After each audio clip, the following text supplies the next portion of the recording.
இன்னைக்கு நான் பொரியலுக்கு வந்து சீனி அவரைக்காய் பொரியல் தான் பண்ணியிருக்கேன். நிறைய பேத்துக்கு இது சீனி அவரைக்கான்னு சொன்னா தெரிய மாட்டேங்கி.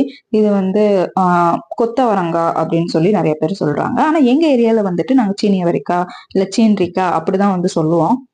நிறைய பேத்துக்கு இது வந்து பிடிக்கவும் செய்யாது. ஆனா வந்து இது எனக்கு வந்து ரொம்ப பிடிக்கும். அந்த துவர்ப்பு தன்மை இருக்கிறதுனால நிறைய பேத்துக்கு பிடிக்காது. ஆனா நிறைய தேங்காய் போட்டு செய்யும்போது அந்த டேஸ்ட் வந்து சூப்பரா இருக்கும். நான் மேக்ஸிமம் என்னோட சமையல்ல எல்லாத்துலயுமே தேங்காய் கொஞ்சம் நிறையாவே சேர்த்து தான் சமைப்பேன். கூட்டு பொரியல் எல்லாம் 90% வந்து நான் வந்து தேங்காய் சேர்ப்பேன். குழம்புலயுமே நான் மேக்ஸிமம் வந்துட்டு ஒரு சில இதுல எல்லாம் தேங்காய் சேர்க்க தான் செய்வேன். இன்னைக்கு வந்து நான் குழம்புலயும் சேர்த்திருக்கேன், கூட்டுலயும் சேர்த்திருக்கேன்.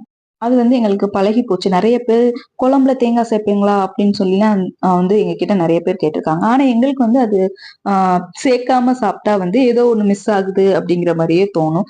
பொரியல்லலாம் வந்துட்டு தேங்காய் சேர்த்தா தான் ஒரு சாட்டிஸ்ஃபேக்ஷனாவே இருக்கும். இன்னைக்கு வந்து நான் புளிக்குழம்பு தான் வச்சேன்.